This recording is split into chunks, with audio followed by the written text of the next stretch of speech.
Hello, my name is Hector and I'll present the research project titled Illicit Crops, Planning of Substitution with Sustainable Crops Based on Remote Sensing.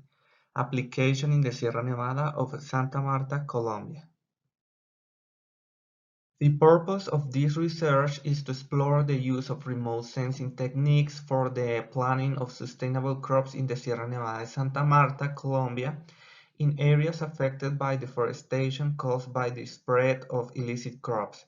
And in order to achieve this purpose, we had to first construct a series of indicators to describe the state of the study area through the processing of satellite images, indicators such as temperature, precipitation, and relative humidity.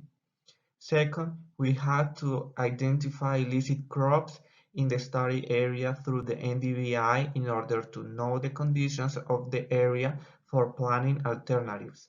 And finally, we proposed sustainable crop alternatives based on a crop simulation model for the study area.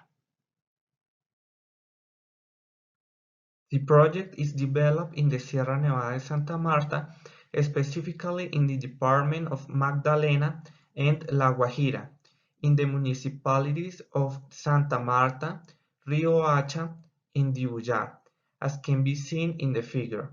The northern areas have been historically affected by the expansion of illicit crops. In the present investigation, we use the Normalized Difference Vegetation Index as an analysis tool to identify the vegetation cover. The NDVI processing was developed from geoprocessing satellite images with ArcGIS-Pro software. The NDVI was performed through the processing of the bands of the satellite images by the question presented in the slide. The result of this indicator varies from -1 to 1, where the minimum value reflects bare soil, arid terrain, and urban areas, which are represented by red color, and values greater than 0 show soils with healthy and vigorous vegetation, represented by green color. It is observed that in 1998, the vegetation decreased significantly in the western part of the study area. This is due to the increase of the urbanization of Santa Marta, which has remained constant from 2007 to 2018. In these maps, we can see the NDVI and location of coca crops in the study area in 1997, 98, 99, 2001, 7, 2015, and 2018. The purple color represents areas of coca crops in 2017 according to Ministry of Justice, and white color represents coca crops of the study year. In 1998, it can be seen a marked change in color of the NDVI and coca crops between the municipality of Santa Marta and Dibuya. This is because of the selection of a satellite image from another month concerning the municipality of Dibuya. Coca cultivation from 2001 to 2007 decreased significantly in the Santa Marta area and a little in the municipality of Dibuya. However, coca crops increased for 2015 and 2018 compared to 2007. For 2018, it can be seen that the area of coca crops is not completely white, which represents a decrease in these crops. Since there is still a presence of coca crops in the study area, the viability of alternative crops to replace them is studied.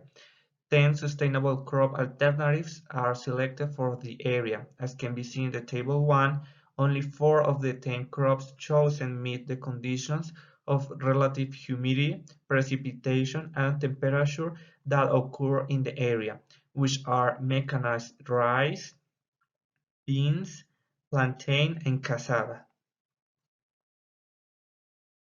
These four crops are entered into the crop selection model as shown in the table, where the currency is Colombian pesos. The most useful crop is cassava, with a planting area of 300 hectares, followed by mechanized rice and plantain 150 and 50 hectares respectively.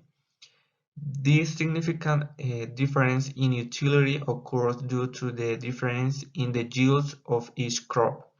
The yield of cassava cultivation is 12 tons per hectare compared to 4 tons per hectare of mechanized rice and 5.39 tons per hectare of plantain.